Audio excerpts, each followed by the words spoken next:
The rain was relentless, mirroring the storm brewing inside me.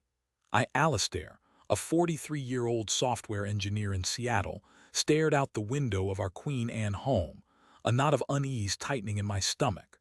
For months, my wife, Bronwyn, had been drifting away. The warmth that once defined our relationship had been replaced by a chilling distance, a silence that screamed louder than any argument. We'd been together for 15 years, a love story that began in a coffee shop just a few blocks from here. Bronwyn, with her fiery red hair and infectious laugh, had swept me off my feet. We built a life together, a comfortable existence filled with shared dreams and quiet evenings. But lately, those dreams felt like distant memories, and the quiet evenings were just quiet. It started subtly. Bronwyn, a talented graphic designer, began working longer hours at her studio downtown. She attributed it to a demanding new client, a tech startup with impossible deadlines. I understood the pressures of work. I'd faced my share of late nights debugging code. But something felt different. The excuses were becoming more frequent, the explanations less convincing. Her phone became an extension of her hand. She'd clutch it tightly, even in the bathroom, her thumbs flying across the screen. When I'd enter a room, she'd quickly minimize whatever she was doing, a flicker of guilt in her eyes. I tried to brush it off, attributing it to my own insecurities, a fear of losing the woman I loved. But the feeling persisted, gnawing at me like a persistent virus. One evening, while Bronwyn was supposedly at a networking event downtown, I decided to surprise her with dinner. I knew the restaurant she'd mentioned, a trendy Italian place in Belltown. I pictured her laughing with colleagues, her red hair a beacon in the dimly lit room. But when I arrived, I didn't see her. I scanned the tables, my heart sinking with each passing second. Maybe she was running late, or perhaps she'd chosen a different venue. I decided to call her. Her phone rang and rang, going straight to voicemail. A wave of panic washed over me. Something was terribly wrong. I left the restaurant, my appetite vanished, and started driving aimlessly through the city, the rain blurring the neon lights. As I drove, I replayed the past few months in my mind, searching for clues, for any explanation for Bronwyn's behavior. The late nights, the secretive phone calls, the emotional distance, it all pointed to one horrifying possibility. But I couldn't bring myself to admit it, to utter the word that threatened to shatter my world. I drove past her studio, a small, unassuming building in the heart of the design district. It was dark, the windows reflecting the city lights like vacant eyes. I knew she often worked late, burning the midnight oil to meet deadlines, but something made me stop.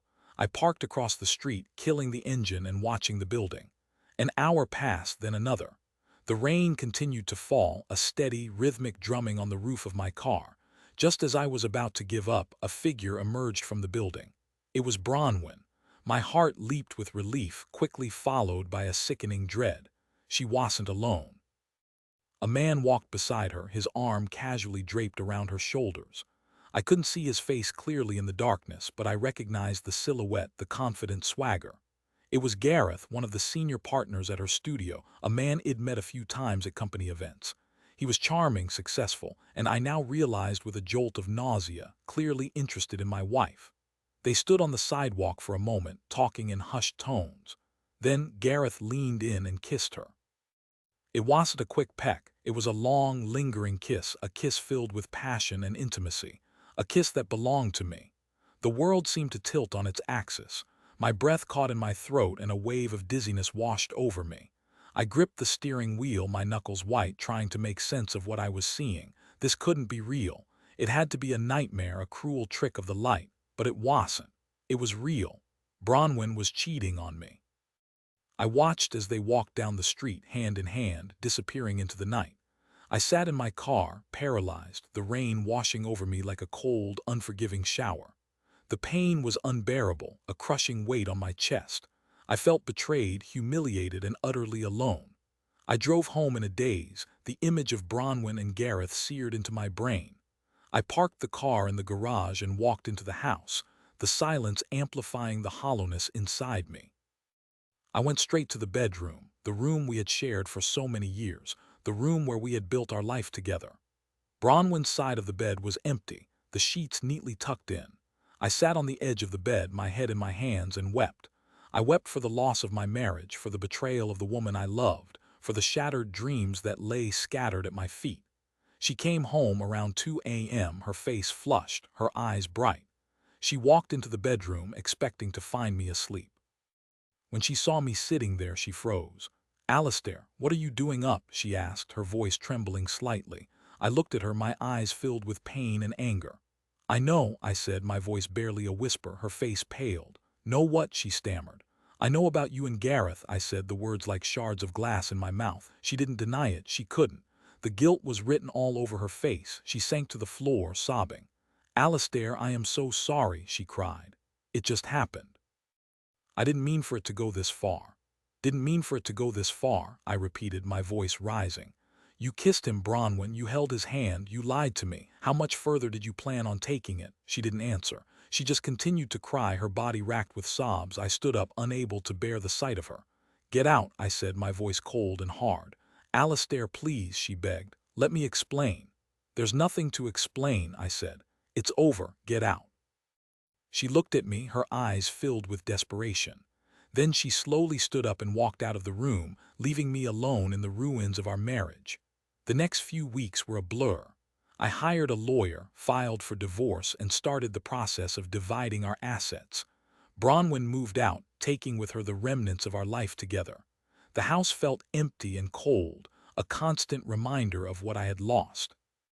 I threw myself into my work, spending long hours at the office trying to distract myself from the pain, but it was no use.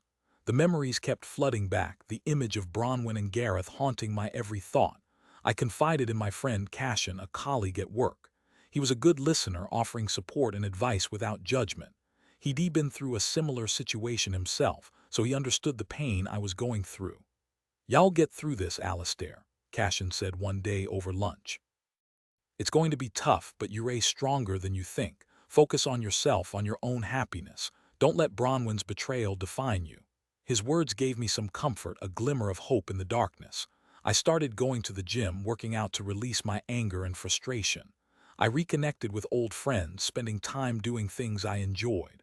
Slowly, I began to heal. But the anger remained, a burning ember in my heart. I couldn't forgive Bronwyn for what she had done. She had destroyed our marriage, shattered my trust, and left me with nothing but pain. I wanted her to suffer, to feel the same pain I had felt. One day, Cassian came to me with an idea. He had connections in the tech world, people who could help me expose Bronwyn and Gareth's affair. He knew that Gareth was married as well, a fact that Bronwyn had conveniently neglected to mention. "Think about it, Alistair," Cassian said. "Gareth's wife deserves to know the truth, and Bronwyn's career could be ruined. It's a way to get back at them, to make them pay for what they did."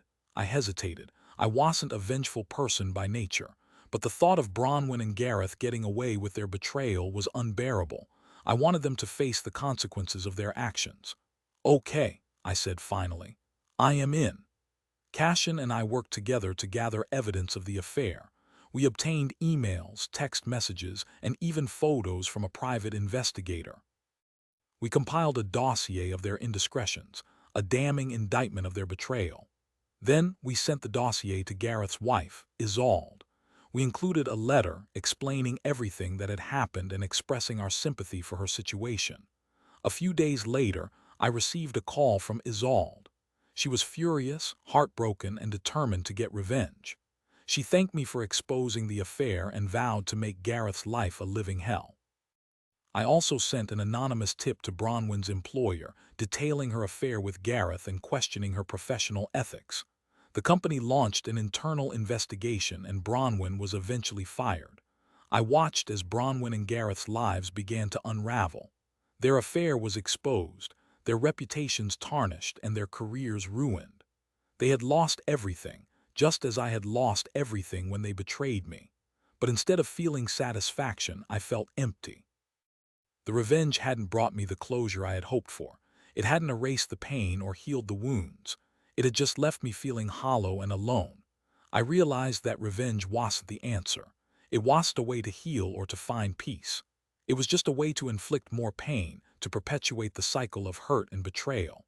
I decided to let go of the anger, to forgive Bronwyn and Gareth, not for their sake, but for my own. I needed to move on to rebuild my life to find happiness again. I sold the house in Queen Anne, the house filled with so many memories, both good and bad. I moved to a small apartment in Ballard, a neighborhood with a vibrant art scene and a sense of community. I started taking pottery classes, something I had always wanted to do. I met new people, made new friends, and discovered a new passion.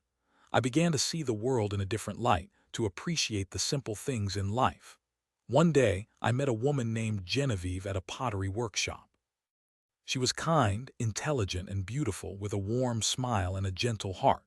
We started dating, and I slowly began to trust again, to open myself up to the possibility of love.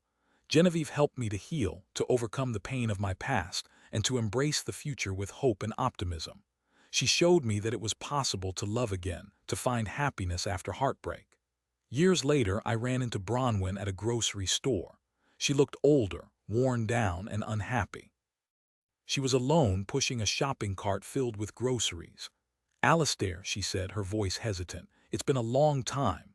"Bronwyn," I replied, my voice calm and neutral. We stood there for a moment in awkward silence. Then she spoke. "I just wanted to say I am sorry," she said, her eyes filled with regret.